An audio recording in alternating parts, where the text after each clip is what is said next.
Morning बेटा अज आप करांगे मौलिक अधिकार दीयां विशेषताइयां या स्वरूप सैलेंट फीचर और nature of the fundamental rights कि मौलिक अधिकार दे विच किहड़ियां विशेषताइयां वा जित्थों मतलब पता लगता कि वाकई मौलिक अधिकार साडे लई कितना बैनीफिशियल है वा। फस्ट ऑफ ऑल ये बहुत ज़्यादा विशाल आ। किवें विशाल है क्योंकि ये जी है संविधान के तीजे अध्याय में थर्ड अध्याय में धारावां 12 तो लैके 35 तक इन्हां दा वर्णन किया गया। मान लो सपोज करो कि ये मतलब भी घट्टो घट्ट इस तरह 13-14 पेज वगैरह ये वर्णन किए गए हैं। ठीक है, ये नहीं है भी 1-2 पेज इस मतलब भी इन्हां बारे खत्म करता लिख के काफ़ी मतलब भी इन्हां दा वर्णन किया गया, इस करके विशाल आ ते इनू 6 भागों में वंडिया गया वा। नैक्सट अधिकार सरकारी शक्ति को सीमित करते हैं। सरकारी शक्ति सीमित कैसे करते कहते कि जी कानून कौन बनाते हैं जी सेंटर में जिवें मोदी की सरकार हो राज्यों में जाए या पंजाब में सपोज कर लो। ठीक है, पंजाब में जी सरकार वा ये कानून बनाउंदियां वा तो वह कोई भी इहो जिहा कानून नहीं बना सकदियां जिहड़ी कि अधिकारां दे विरुद्ध होवे। ठीक है, इस तरह करने नाल की हुंदा कि ये सरकारी शक्ति को सीमित करते हैं। नैक्सट है कि अधिकार न्याययोग आ। तुहानूं मैं पहले दस्सिया ही कि साडे अधिकार न्याययोग आ किवें क्योंकि जे साडा कोई अधिकार खुंदा वा साडे अधिकारां दे कोई मतलब जिहड़ा हैगा वा लगता कि साडी मानहानि हो रही है किसी तरह भी तो असीं अदालतां कोलों इन्हां नूं लागू करवा सकते हैं। नैक्सट है अधिकार असीमित नहीं है। ये नहीं कि सानूं जे मान लो कि 12 तो लैके 35 तक इन्हां दा वर्णन किया वा 6 भागों च वंडिया वा 6 प्रकार के अधिकार दिते हैं। ये तो बहुत असीमित है, जो मर्जी असीं कर सकते हैं। नहीं, हर एक अधिकार मानण दे नाल नाल उहदे उत्ते रोकां भी लगियां होईयां ने। ठीक है, जे मान लो कि सानूं सुतंत्रता का अधिकार है कि असीं अपने विचार खुल के प्रगट कर सकते हैं, बट साडा ये नहीं है भी खुल के असीं किसी भी धर्म के खिलाफ किसी जाति के खिलाफ कुछ भी खुल के बोल सकते हैं। नहीं, ठीक है, जे समानता का तो मतलब भी हर एक चीज़ में कोई भी सानूं अधिकार मिले समानता का सुतंत्रता धर्म निरपेक्षता कुछ भी अधिकार मिले है 6 अधिकार तो उस अधिकारां दे नाल नाल रोकां भी दित्तियां होईयां वा। ठीक है, तो इस करके कई इनू रोकां दा अध्याय भी कह दिंदे हैगे आ। नैक्सट है अधिकार नागरिक अते विदेशों में अंतर करते हैं। अधिकार जिहड़े साडे जिहड़े मौलिक अधिकार मिले हुए हैं ना वो जस्ट जिहड़े हैगे आ अपने नागरिकां नूं ही मतलब भी अधिकार मैक्सीमम दिंदे आ। जिवें समानता का भाषा की सुतंत्रता संगठनों की जे मान लो कोई फॉरन तो आया है कोई जर्मन तो इंग्लैंड तो अमेरिका तो कोई आया तो उन्होंने ये चीज़ है जड़ा समान साढ़े वांगू समान अधिकार नहीं मिलेगा, भाषा की सुतंत्रता नहीं मिलेगी, उन्होंने अपना कोई ग्रुप नहीं कोई पार्टी नहीं बना सकता फॉरनर आन के इतने। ठीक है, वो साढ़े इस तरह जो कहता कि नाग जो अधिकार वा जो मौलिक अधिकार वा ना वो नागरिकों तो पूरी तरह मिलते बट विदेशों में वो सेम टू सेम वगैरह नहीं मिलते। नैक्सट है मौलिक अधिकार सारे नागरिकों लिए समान आ। जिन्ने भी इंडिया में रह रहे आ उन्होंने कोल सारिਆਂ समान अधिकार मिलते हैं भावें किसी भी जात का किसी भी धर्म का किसी भी रंग नस्ल नाल रिलेटेड होवे। नैक्सट है नकारात्मक ते सकारात्मक अधिकारों का मिश्रण। नकारात्मक का भाव है कि कुछ अधिकार इहो जिहा जिहड़े सानूं कहंदे भी इहो जिहा काम ना करो।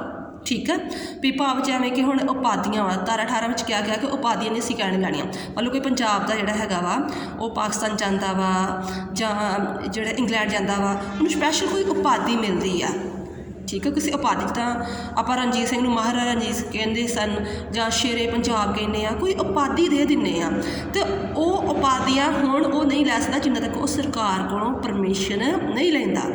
अपने सरकार का मतलब भी मैं इंडिया का नागरिक हाँ मैं होर किसी देश में जा रहा मैं बहुत वधिया उत्थे जाके काम किए हैं वो मैंने कोई उपाधि देना चाहते हैं तो मैं उन्होंने तक उपाधि नहीं लै सकता जिन्ना तक मेरी सरकार मैंने परमिशन नहीं देंदी। कि कुछ इहो ਜਿਹੇ अधिकार ने कुछ इहो जिहियां चीज़ां ने जिन्होंने वो कहता कि नहीं तुसीं ये काम नहीं करने तो कुछ इहो ਜਿਹੇ अधिकार ने जिहड़े कहते कि हाँ तुसीं ये काम करने ने। ठीक है, सकारात्मक का जिवें कि विचारां के प्रगटावे की सुतंत्रता घूमण फिरन की सुतंत्रता ये साडे सकारात्मक अधिकार ने। नैक्सट है कुदरती अधिकारां नूं कोई मानता नहीं है जिहड़े हैगे ना जॉन लास्की आ। ठीक है, पुराने विद्वान सन जिहड़े है 15-16वीं सदी के वगैरह विद्वान सी वो कहते हैं कि मनुख कुदरत में पैदा होया वा तो उन्होंने कुदरती तौर पर सारे अधिकार मिलने चाहिए हैं बट नहीं क्योंकि असीं आपां बार बार पढ़ते हैं अधिकार असीं उही मान सकते जिहड़े सानूं साडे देश ने साडे राज ने मान लो इंडिया ने सानूं दित्ते ने साडे संविधान में लिखे हैं असीं उही अधिकार मान सकते हैं बाकी अधिकार नहीं मान सकते हैगे। अधिकार संकट काल में मुअत्तल किए जा सकते हैं। तुसीं बार बार ये गल सुनी सी कि इंडिया में सॉरी पंजाब में एमरजेंसी लागू हो जाएगी। ठीक है, जो एमरजेंसी लागू हो जाती आ उदों की होंदा कि जो धारा जिदा 352 वा 3 तरह के संकट काल वा राष्ट्रपति ने जो स्पैशल दिते अधिकार दिते गए ਉਹਦੇ ਅਧੀਨ ਐਮਰਜੈਂਸੀ ਦੇ ਅਧੀਨ ਸਾਡੇ ਜਿਹੜੇ ਅਧਿਕਾਰ ਆ, ਕੁਝ ਅਧਿਕਾਰ ਸਾਡੇ ਕੋਲ ਖੋਹ ਲਏ ਜਾਂਦੇ ਆ। ਜਿਵੇਂ ਧਾਰਾ 19 ਦਾ 19 ਵਿੱਚ 6 ਪ੍ਰਕਾਰ ਦੀ ਸੁਤੰਤਰਤਾਵਾਂ ਵਾ, ਘੁੰਮਣ ਫਿਰਨ ਦੀ, ਵਿਚਾਰ ਪ੍ਰਗਟ ਕਰਨ ਦੀ, ਭਾਸ਼ਣ ਦੇਣ ਦੀ, ਕੁਝ ਇਸ ਤਰ੍ਹਾਂ ਹੈਗੀ 6 ਪ੍ਰਕਾਰ ਦੀ ਸੁਤੰਤਰਤਾ। ਉਹ ਸਾਰੀਆਂ ਦੀਆਂ ਸਾਰੀਆਂ ਸੁਤੰਤਰਤਾਵਾਂ ਸਾਡੇ ਕੋਲ ਖੋਹੀਆਂ ਜਾ ਸਕਦੀਆਂ ਵਾ। ਨੈਕਸਟ ਹੈਗਾ ਸੰਸਦ ਮੌਲਿਕ ਅਧਿਕਾਰਾਂ ਨੂੰ ਸੋਚ ਸਕਦੀ ਹੈ। ਸੰਸਦ ਕੀ ਜਿਹੜੇ ਮਤਲਬ ਵੀ ਜਾਂ ਵੀ ਰਾਜ ਸਭਾ ਅਤੇ ਲੋਕ ਸਭਾ ਵਾ, ਉਹਨਾਂ ਨੂੰ ਮਿਲਾ ਕੇ ਸੰਸਦ ਬਣਦੀ ਹੈ। ਜਿਵੇਂ ਨਰਿੰਦਰ ਮੋਦੀ ਦੀ ਹੁਣ ਸਰਕਾਰ ਹੈ, ਠੀਕ ਹੈ, ਉਹ ਨਾ ਸਾਡੇ ਮੌਲਿਕ ਅਧਿਕਾਰਾਂ ਵਿੱਚ ਕੁਝ ਤਬਦੀਲੀ ਕਰ ਸਕਦੀ ਆ। ਇੱਕ ਮਤਲਬ ਵੀ 2 ਮੁਕੱਦਮੇ ਆਏ ਸੀ, ਠੀਕ ਹੈ। ਪਹਿਲਾਂ ਜਦੋਂ ਗੋਲਕਨਾਥ ਦਾ ਮੁਕੱਦਮਾ ਆਇਆ ਸੀ, ਗੋਲਕਨਾਥ ਦਾ ਕੋਈ ਜੈਂਟਸ ਹੋਏਗਾ, ਉਹ ਸੁਪਰੀਮ ਕੋਰਟ ਕੋਲ ਮੁਕੱਦਮਾ ਲੈ ਕੇ ਗਿਆ ਅਤੇ ਸੁਪਰੀਮ ਕੋਰਟ ਨੇ ਫੈਸਲਾ ਕਰਾਤਾ ਕਿ ਨਹੀਂ, ਸੰਸਦ ਜਿਹੜੀ ਹੈਗੀ ਆ ਮੌਲਿਕ ਅਧਿਕਾਰਾਂ ਨੂੰ ਸੋਧ ਨਹੀਂ ਸਕਦੀ।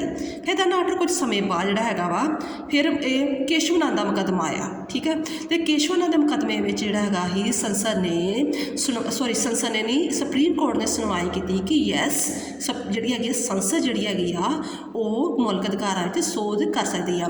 ਇਹਦਾ ਐਗਜ਼ਾਮਪਲ ਇਹ ਆ ਕਿ ਪਹਿਲਾਂ ਜਿਹੜੇ ਹੈਗੇ ਸੀ ਸੰਪਤੀ ਦਾ ਅਧਿਕਾਰ 7ਵਾਂ ਅਧਿਕਾਰ ਸੀ ਸਾਡਾ, ਅਤੇ ਸੰਪਤੀ ਦੇ ਅਧਿਕਾਰ ਨੂੰ ਖਤਮ ਕਰਕੇ ਬਾਅਦ ਵਿੱਚ ਉਹਨੂੰ ਕਾਨੂੰਨੀ ਅਧਿਕਾਰ ਬਣਾ ਦਿੱਤਾ, ਠੀਕ ਹੈ।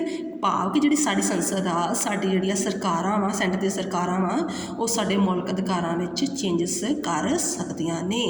ਨੈਕਸਟ ਹੈਗਾ ਸੰਸਦ ਦੀ ਸੁਰੱਖਿਆ ਫੌਜਾਂ ਬਾਰੇ ਮੌਲਿਕ ਅਧਿਕਾਰ ਸੀਮਿਤ ਕਰ ਸਕਦੀ ਆ। ਕਿ ਸੰਵਿਧਾਨ ਵਿੱਚ ਵਿਵਸਥਾ ਕੀਤੀ ਗਈ ਆ ਕਿ ਸੰਸਦ ਹਥਿਆਰਬੰਦ ਫੌਜਾਂ ਅਤੇ ਦੇਸ਼ ਵਿੱਚ ਸ਼ਾਂਤੀ ਵਿਵਸਥਾ ਸਥਾਪਿਤ ਕਰਨ ਵਾਸਤੇ ਅਤੇ ਅਨੁਸ਼ਾਸਨ ਬਣਾਈ ਰੱਖਣ ਵਾਸਤੇ ਸਾਡੇ ਮੌਲਿਕ ਅਧਿਕਾਰਾਂ ਨੂੰ ਸੀਮਿਤ ਕਰ ਸਕਦੀ ਆ। ਮੰਨ ਲਓ ਕਿ ਜੇਕਰ ਇਨ ਕੇਸ ਆਪਣੇ ਪੰਜਾਬ 'ਚ ਐਮਰਜੈਂਸੀ ਲਾਗੂ ਹੋ ਜਾਂਦੀ, ਠੀਕ ਹੈ, ਅਤੇ ਮੋਦੀ ਸਾਰੀ ਫੌਜ ਜਿਹੜੀ ਹੈਗੀ ਹੈ ਇਹ ਪੰਜਾਬ ਵਿੱਚ ਭੇਜ ਦਿੰਦਾ, ਸਾਡੇ ਜਿਹੜੇ ਮੌਲਿਕ ਅਧਿਕਾਰਾਂ ਨੂੰ ਕਾਫੀ ਸੀਮਿਤ ਹੋ ਜਾਣੇ ਸੀ, ਠੀਕ ਹੈ। ਰੱਬ ਨਾ ਕਰੇ ਇਹੋ ਜਿਹਾ ਹੋਵੇ, ਪਰ ਜਿਹੜੀ ਹੈਗੀ ਆ ਸੰਸਦ ਜਿਹੜੀ ਹੈਗੀ ਆ ਸੁਰੱਖਿਆ ਫੌਜਾਂ ਨੂੰ ਭੇਜ ਕੇ, ਆਰਮੀ ਨੂੰ, ਪੁਲਿਸ ਨੂੰ, ਸੈਂਟਰ ਦੀ ਫੋਰਸ ਨੂੰ ਭੇਜ ਕੇ ਸਾਡੇ ਜਿਹੜੇ ਹੈਗੇ ਅਧਿਕਾਰਾਂ ਨੂੰ ਸੀਮਿਤ ਕਰ ਸਕਦੀ ਆ।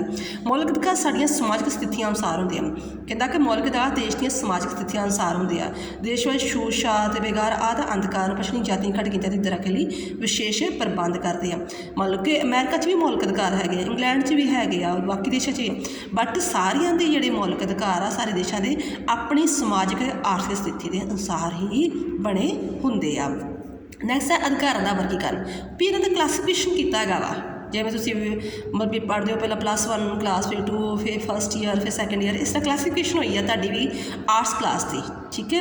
ਅਤੇ ਇਸੇ ਤਰ੍ਹਾਂ ਹੀ ਮੌਲਿਕ ਅਧਿਕਾਰਾਂ ਦਾ ਵੀ ਜਿਹੜਾ ਕਿ ਕਲਾਸੀਫਿਕੇਸ਼ਨ ਕੀਤਾ ਕਿ ਮੌਲਿਕ ਅਧਿਕਾਰਾਂ ਨੂੰ 6 ਵਰਗਾਂ 'ਚ ਵੰਡਿਆ ਹੈ। ਸਮਾਨਤਾ ਦਾ, ਸੁਤੰਤਰਤਾ ਦਾ ਅਧਿਕਾਰ, ਧਾਰਮਿਕ ਸੁਤੰਤਰਤਾ ਦਾ, ਭਾਸ਼ਣ ਦੇਣ ਦਾ, ਅਤੇ ਜਿਹੜੇ ਹੈਗੇ ਸੰਵਿਧਾਨਕ ਉਪਾਵਾਂ ਦਾ, ਸੱਭਿਆਚਾਰ ਦਾ, ਠੀਕ ਹੈ। ਇਸ ਤਰ੍ਹਾਂ 6 ਜਿਹੜੇ ਅਧਿਕਾਰ ਵੰਡੇ ਹੋਏ ਆ। ਨੈਕਸਟ ਹੈਗਾ ਅਧਿਕਾਰਾਂ ਨਾਲ ਕਰਤਾਵਾਂ ਦਾ ਵਰਣਨ। ਮਤਲਬ ਵੀ ਸਾਨੂੰ ਇਹ ਵੀ ਯਾਦ ਰੱਖਣਾ ਚਾਹੀਦਾ ਹੈ ਕਿ ਆਪਾਂ ਜਿਹੜਾ ਬਾਰ-ਬਾਰ ਕਹਿੰਦੇ ਹਾਂ ਕਿ ਜਿਹੜਾ ਹੈਗਾ ਵਾ ਅਧਿਕਾਰ ਜਿਹੜੇ ਹੈਗੇ ਕਰਤੱਵ ਇੱਕ ਸਿੱਕੇ ਦੇ 2 ਪਹਿਲੂ ਨੇ। ਵੀ ਇੱਕ ਪਾਸੇ ਜਦੋਂ ਅਸੀਂ ਅਧਿਕਾਰ ਲੈਂਦੇ ਹਾਂ ਤਾਂ ਦੂਜੇ ਪਾਸੇ ਕਰਤਾਵਾਂ ਦੀ ਅਦਾਇਗੀ ਵੀ ਕਰਦੇ ਆ। ਅਤੇ ਕਰਤੱਵ ਜਿਹੜੀ ਹੈਗੇ ਆ ਸਾਡੇ ਸੰਵਿਧਾਨ ਦੀ 42ਵੀਂ ਸੋਧ ਰਾਹੀਂ ਇਹ 4ਥੇ ਅਧਿਆਇ ਵਿੱਚ ਸ਼ਾਮਿਲ ਕੀਤੇ ਗਏ ਆ, ਅਤੇ 11 ਕਰਤੱਵ ਪੇਸ਼ ਕੀਤੇ ਗਏ ਆ। ਮੰਨ ਲਓ ਕਿ ਮੈਨੂੰ ਜਿਹੜੀ ਹੈਗੀ ਆ ਇਹ ਸੁਤੰਤਰਤਾ ਦਾ ਅਧਿਕਾਰ ਆ, ਭਾਸ਼ਣ ਦੇਣ ਦੀ ਸੁਤੰਤਰਤਾ ਦਾ ਅਧਿਕਾਰ ਆ, ਅਤੇ ਮਤਲਬ ਕਿ ਦੂਜੇ ਦਾ ਇਹ ਫਰਜ਼ ਬਣ ਜਾਂਦਾ ਕਿ ਉਹ ਮੇਰੇ ਭਾਸ਼ਣ ਨੂੰ ਧਿਆਨ ਨਾਲ ਸੁਣੇ, ਠੀਕ ਹੈ। ਅਤੇ ਜੇ ਮੈਨੂੰ ਧਾਰਮਿਕ ਸੁਤੰਤਰਤਾ ਦਾ ਅਧਿਕਾਰ ਆ, ਤਾਂ ਦੂਜੇ ਦਾ ਇਹ ਫਰਜ਼ ਬਣ ਜਾਂਦਾ ਕਿ ਮੇਰੇ ਧਾਰਮਿਕ ਵਿਚਾਰਾਂ ਦਾ ਹਸਤਾਖੇਪ ਨਾ ਕਰੇ, ਕਿ ਮੈਨੂੰ ਉਹਦੇ ਵਿੱਚ ਕੰਡਮ ਨਾ ਕਰੇ, ਉਸ ਚੀਜ਼ ਨੂੰ ਮਤਲਬ ਵੀ ਆਲੋਚਨਾ ਨਾ ਕਰੇ, ਮੇਰੇ ਧਰਮ ਦੀ ਕਿਸੇ ਧਰਮ ਨੂੰ ਲੈ ਕੇ ਕੋਈ ਗੱਲ ਨਾ ਕਰੇ, ਫਿਰ ਹੀ ਮੈਂ ਧਾਰਮਿਕ ਸੁਤੰਤਰਤਾ ਮਾਣ ਸਕਦਾ ਨਾ। ਇਸ ਤਰ੍ਹਾਂ ਕਹਿਣ ਦਾ ਭਾਵ ਕਿ ਅਧਿਕਾਰਾਂ ਦੇ ਨਾਲ ਨਾਲ ਕਰਤੱਵ ਜਿਹੜੇ ਹੈਗੇ ਆ ਨਾਲ ਨਾਲ ਚੱਲਦੇ ਆ, ਅਤੇ ਕਰਤੱਵਾਂ ਦਾ ਵਰਣਨ ਕੀਤਾ ਹੈ। ਨੈਕਸਟ ਹੈ ਮੌਲਿਕ ਅਧਿਕਾਰ ਸੰਵਿਧਾਨ ਦੀ ਬੁਨਿਆਦੀ ਢਾਂਚੇ 'ਚ ਭਾਗ ਵਿੱਚ ਬੁਨਿਆਦੀ ਢਾਂਚੇ ਜਦੋਂ ਕੋਈ ਸੰਵਿਧਾਨ ਬਣਾਇਆ ਸੀ, ਆਪਣਾ ਕਿਤਾਬ ਲਿਖੀ ਗਈ ਸੀ, ਅਤੇ ਉਹਦੇ ਵਿੱਚ ਜਿਹੜੇ ਗਿਆ ਆਪਣੇ ਅਧਿਕਾਰਾਂ ਦਾ ਵਰਣਨ ਕੀਤਾ ਗਿਆ ਸੀ। ਕਹਿੰਦਾ 73 ਵਿੱਚ ਕੀ ਹੋਇਆ ਕਿ ਸੁਪਰੀਮ ਕੋਰਟ ਦੁਆਰਾ ਜਦੋਂ ਕੇਸ਼ਵ ਨੰਦ ਦਾ ਮੁਕੱਦਮਾ ਆਇਆ, ਉਹਦੇ ਵਿੱਚ ਸੁਪਰੀਮ ਕੋਰਟ ਨੇ ਫੈਸਲਾ ਕੀਤਾ ਕਿ ਜਿਹੜੀ ਹੈਗੀ ਆ ਸੰਸਦ ਸੰਵਿਧਾਨ ਵਿੱਚ ਸੋਧ ਕਰ ਸਕਦੀ ਆ, ਕਿ ਪਰੰਤੂ ਕੋਈ ਵੀ ਇਹੋ ਜਿਹੀ ਸੋਧ ਨਹੀਂ ਕਰ ਸਕਦੀ ਜਿਹੜੀ ਕਿ ਸੰਵਿਧਾਨ ਦੇ ਬੁਨਿਆਦੀ ਢਾਂਚੇ ਦੇ ਵਿਰੁੱਧ ਹੋਵੇ। ਵੀ ਜੋ ਸੰਵਿਧਾਨ ਵਿੱਚ ਲਿਖਿਆ ਉਹਨੂੰ ਟੋਟਲੀ ਚੇਂਜ ਨਹੀਂ ਕਰ ਸਕਦੀ, ਠੀਕ ਆ, ਕਿ ਥੋੜ੍ਹਾ ਬਹੁਤਾ ਮਤਲਬ ਵੀ ਚੇਂਜ ਕਰ ਸਕਦੀ, ਪਰ ਇਹ ਨਹੀਂ ਆ ਵੀ ਟੋਟਲੀ ਹੀ ਉਹਨੂੰ ਨੈਗਲੈਕਟ ਕਰ ਦੇ, ਟੋਟਲੀ ਖਤਮ ਨਹੀਂ ਕਰ ਸਕਦੀ ਹੈਗੀ ਮੌਲਿਕ ਅਧਿਕਾਰਾਂ ਨੂੰ, ਠੀਕ ਹੈ। ਰੀਜ਼ਨ ਕੀ ਆ? ਕਿਉਂਕਿ ਸਾਡੇ ਮੌਲਿਕ ਅਧਿਕਾਰ ਬੁਨਿਆਦੀ ਢਾਂਚੇ ਦੇ ਭਾਗ ਹਨ। ਫਿਰ ਅਧਿਕਾਰਾਂ ਦਾ ਪਰਿਵਰਤਨਸ਼ੀਲ ਸਰੂਪ ਆ। ਕਹਿੰਦਾ ਕਿ ਮੌਲਿਕ ਅਧਿਕਾਰਾਂ ਦੀ ਵਿਸ਼ੇਸ਼ਤਾ ਇਹ ਆ ਕਿ ਸਮੇਂ ਦੇ ਨਾਲ ਇਹਦੇ ਵਿੱਚ ਚੇਂਜਸ ਆਉਂਦੀਆਂ ਰਹਿੰਦੀਆਂ ਨੇ, ਠੀਕ ਹੈ। ਜਿਵੇਂ ਕਿ ਪਹਿਲਾਂ ਜਿਹੜਾ ਹੈਗਾ ਸੰਪਤੀ ਦਾ ਅਧਿਕਾਰ ਜਿਹੜਾ ਹੈਗਾ ਸੀ ਸੱਤਵਾਂ ਅਧਿਕਾਰ ਸੀ, ਬਟ ਬਾਅਦ ਵਿੱਚ ਜਿਹੜਾ ਹੈਗਾ ਸੀ ਸੰਪਤੀ ਦੇ ਅਧਿਕਾਰ ਨੂੰ ਖਤਮ ਕਰਕੇ ਸਧਾਰਨ ਕਾਨੂੰਨ ਬਣਾ ਦਿੱਤਾ। ਇਸੇ ਤਰ੍ਹਾਂ ਹੀ ਸੁਪਰੀਮ ਕੋਰਟ ਨੇ ਜਿਹੜਾ ਹੈਗਾ ਸੂਚਨਾ ਦੇ ਅਧਿਕਾਰ ਨੂੰ ਵੀ ਜਿਹੜਾ ਹੈਗਾ ਹੀ ਉਹ ਅਧਿਕਾਰ ਮੰਨਿਆ। ठीक है, मतलब राइट इन्फॉर्मेशन आप लै सकते हैं ना किसी भी नेता बारे, किसी भी अफसर बारे कि हाँ की कुछ किया है उन्हें। 24 अगस्त 2017 को सुप्रीम कोर्ट द्वारा गोपनीयता के अधिकार नूं मौलिक अधिकार मनिया गया सी। इस तो पिछे 9 जनवरी 2019 संसद द्वारा संविधान में की गई 103 सोध राही आर्थिक तौर पर कमजोर स्वर्ण जातियां जिन्होंने आप जनरल कास्ट बोल देंगे हैं, ठीक है, उन्होंने विधिक संस्थावां ते सर्वजनिक सभावां 10% सीटां रख रखिया गई। तुहानूं पता है इस चीज़ की काफ़ी अंदोलन लहर चले सी, रैलियां हुई सी, हड़तालां हुई सी कि जिहड़े SC सॉरी जिहड़े जनरल कास्ट वाले आ, ठीक आ भी वो जट ने जां ब्राह्मण ने जनरल कास्ट वाले आ, बट जी आर्थिक पक्षों कमजोर ने, उन्होंने को पैसा नहीं है, कमजोर ने, तो उन्होंने भी जिद्दां SC BC वाले सीटां रिजर्व रखिया जांदियां हैगियां, उन्हां दियां भी स्कूलों कालजां विच सर्विस विच सीटां रखी जाण। तो केस जित गए सी ते बाद विच उन्हां दी 10% सीटां रखिया गईयां सी। बेटा मतलब भी जेकर तुसीं होर वीडियो चाहुंदे ने तो चैनल नूं जरूर सबसक्राइब करो तो इस नूं मतलब वीडियो नूं शेयर और लाइक जरूर करो। थैंक्स बेटा।